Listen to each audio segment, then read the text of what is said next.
그렇습니다. 그래서 아까 전에 말씀하신 부분 중에 궁금한 게 있어서 한번 물어보겠습니다. 어쨌든 지금 공직자로 30년을 근무를 하셨고요. 예. 근데 거기에 지금 이번에 국정 운영을 하는 걸 보면 중국 놈들한테 코가 걸린 게 아니냐. 그 정도로 비정상적으로 돌아간다고 하는데.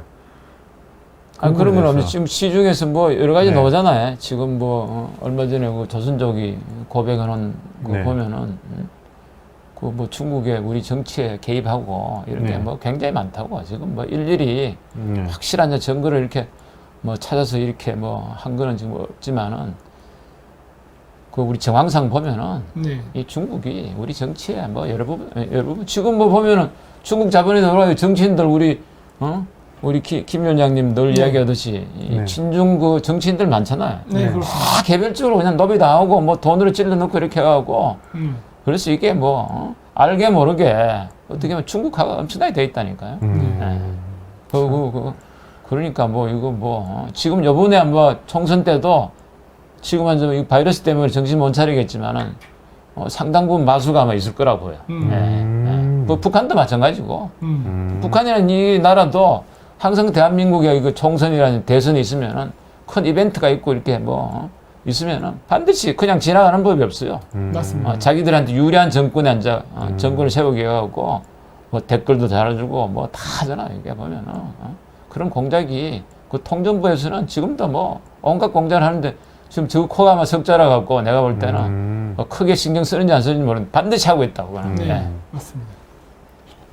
아이고, 하여튼 뭐 그래서 지금 이번 선거에 진짜 굉장히 그 전 세계 이목이 집중되어 있습니다. 예, 이번에 중국이 모든 선거 공작에서 다 실패하고 이제 한국 하나 남았거든요. 네, 맞습니다. 예, 홍콩도 중요하고 대만도 중요하지만 그 대한민국은 황해안을 건너가면 바로 북경 천지인입니다. 가장 가까운, 그러니까 중국의 심장부를 바라보고 있는 나라이기 때문에 지금 중국의 입장에서는 대만, 홍콩은까지 졌는데 대한민국 선거에서조차 친중파 국회의원들을 다수 집어넣는데 실패하게 되면은 진짜 중국은 3연초가 됩니다, 이번에. 그걸 고립무원하면 될 것 같아요. 진짜 위험해져. 그래서 예. 중국은 이번에 총력을 기울일 것이고 예. 실질적으로 보입니다. 이런 것들이 보면은 네. 중국의 영향력과 압력이 굉장히 요즘 세다는 게 많이 보여요. 그래서 네. 이번 선거는 정말 우리나라 국민들이 진짜 신경 써서 정말 지혜롭게 이번 선거를 해야 된다 봅니다. 이거는 그 제호바이도 얘기했듯이 민주당 쪽 지지자가 됐던 아까 그 편지에서 봤던 조선족 분이 됐던 상관없이 이 땅에서 경제적 이득을 취하고 자유를 누리는 사람들이라면 그게 누구건 간에 지금 다 생각해 봐야 돼요. 이거는 지금 여러분들과 그다음 그 자손들이 앞으로도 평화롭게 행복하게 살 수 있느냐 없느냐에 대한 문제거든요. 네. 네, 요걸 지금 자꾸 이렇게 무슨 좌파 우파 개념으로 이념 대립이라던가 자꾸 시선 돌리기를 하려고 하는데 그렇지 않습니다. 이거는 여러분들의 생명과 재산에 관련된 문제예요. 그래서 이번 선거에서 그렇게 외세 세력에 의한 공작에 속아가지고 또 한 번 선거를 외국에 의해서 유린당한 일이 없었으면 저는 합니다. 굉장히 중요한 말씀. 네. 예. 제가 한마디 덧붙이자면 좌파 우파의 개념이 아니라 네. 대한민국과 네. 반대한민국 세력의 싸움입니다. 이번에는 대한민국 존폐의 문제입니다. 그렇죠. 네. 제가 몇 번 강조하듯이 나토 조약에 설 거냐, 바르샤바 조약에 설 거냐, 역사가 말해주지 않습니까? 그렇죠. 그때 러시아 편에 섰던 러시아와 조약을 맺었던 동맹들 다 어떻게 됐습니까? 요즘 다 마사지하러 다닙니다. 러시아 편선 섰던 나라는 러시아를 포함해서 전부 다. 그러니까요. 네, 그래서 그러고 저희가 있어요, 지금. 왜 이제 외교도 하고 그렇게 움직이는 게 이유가 뭐냐면 저희는 당연히 한미일 공조, 우리나라는 한미일 공조, 우리나라 국민은 한미일 공조를 원합니다. 근데 국민의 대표라고 말하는 사람들이 네. 지금 국민에 뽑아놓은 정권이 어떤 짓을 하고 있습니까? 국민과 반대되는 생각으로 움직이고 있습니다. 그렇죠. 그 부분을 막아야 되는 거고 그걸 선거로서 결판을 내야 된다는 겁니다. 선거에서 심판을 해야 된다는 거고요. 그 심판을 하기 위해서 새벽당 국회의원 한 명만 보내주신다면 저희가 국민들한테 다 일러 바치겠습니다. 그렇죠. 일름쟁이. 예, 일름쟁이 국민들 알 권리를 모두 충족시켜 줄 거고 국회의원들이 벌벌 떨게 만들겠습니다. 예, 새벽당은 고잘쟁이입니다. 고잘쟁이가 컨셉입니다. 네, 그렇습니다. 아니 내가 볼 때는 우리 저 강기훈 대표께서 네. 너무 그냥 그 하신 한 명이 아니고 이번에 4명 다 당선시켜야죠. 이렇게. 하여튼 뭐 아. 저희는 노력을 합니다. 네. 저희는 절대 게으르지 다 않습니다. 우리 네. 뭐 현명 국민들께서 반드시 아마 이번에 다 당선시켜 줄 걸로 저는 네. 과감하게 이렇게 확신하고 있습니다.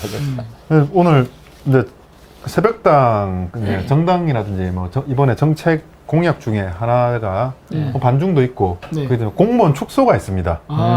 이번에 이제 공무원을 축소해야 대한 이유에 대해서 김정민 위원장이 이제 후보 등록을 하러 가면서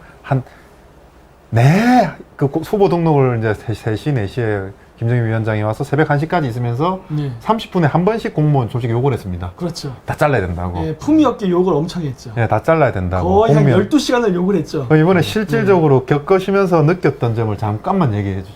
그건 욕을 해야 되는데. 그건 순화를 하셔서 30년 공직자 근무하신 분을 모시고 공무원 축소를 얘기하는 게 그게 어떻게 보면 더 정직한 거지 않습니까? 모션되지 않고.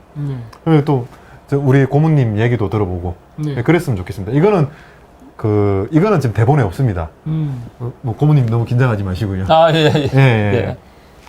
한번 말씀해 주십시오. 그때. 누구 저요? 예, 그때 어떻게 느꼈었는지. 그러니까 이제 중요한 거는 제가 봤을 때 이 공무원들의 일단 가장 큰 문제점은 자르지 않는다는 것 때문에 일을 일단 느슨하게 합니다.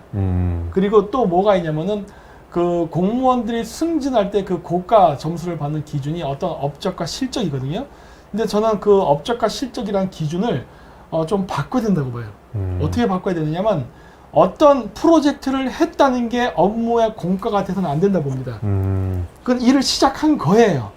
왜냐면 어떤 계획은 성공할 수도 있고 실수할 수도 있는데 이게 제가 카자흐스탄에 있을 때를 예를 들겠습니다. 제가 이제 카자흐스탄 몽고에 있을 때 이제 공무원들 그 하는 걸 보면서 느꼈던 게 뭐냐면 공무원들이 통상적으로 해외 파견 나가면 3년 정도 근무를 합니다. 그리고 이제 다른 데로 이동을 하는데 예를 들어서 그때 당시에 무슨 유전 개발이라던가 다른 어떤 사업 프로젝트를 하게 되면요. 이게 한 번 만나서 우리 합시다 하면 그래 하고 악수하고 사인하는 게 아니에요.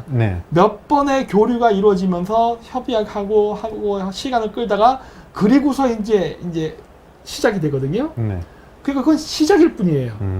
그런데 문제는 그렇게 일을 딱 벌려놓고 임기가 딱 되면 딴 데로 가버려요. 그건 다른 공무원이 옵니다. 그럼 이제 어떤 일이 발생하냐면 그러면 앞사람이 만들어 놓은 그 프로젝트가 이제 성사가 됐으니까 그걸 바톤 터치를 받아서 하면 됩니다. 하면 되는데 문제는 그 사람도 자기가 어떤 공과를 내야만 승진할 때 도움이 된단 말이에요. 따라서 남이 한 프로젝트를 받아가지고 이어서 하지 않아요. 게을러집니다. 그래서 어떻게 해야 되냐? 다른 프로젝트를 또 벌립니다. 이러다 보니까 어떤 일이 발생하냐면 그 외국인 입장에서도 한국 이런 그 공무원들이나 정치인이라서 이거 하자 말은 다 해놓고 나중에 가면 아무것도 안 해버려요. 이런 걸 제가 한두 번 본 게 아니에요. 그래서 내가 아니 왜 일을 이런 식으로 비효율적으로 하지? 이런 생각을 했었고 이러다 보니까 이제 어떤 문제가 생기냐면은 일을 하지도 않고 그냥 그것만 통해서 승진이라든가 이런 게 되다 보니까 전문성도 떨어지고 국가 예산 낭비가 엄청나게 심합니다. 그리고 어떤 일에 의해서 결과가 정확하게 나오지 않았으면요. 저는 승진도 안 되고 때로는 일을 못하면 잘라야 된다고 봐요.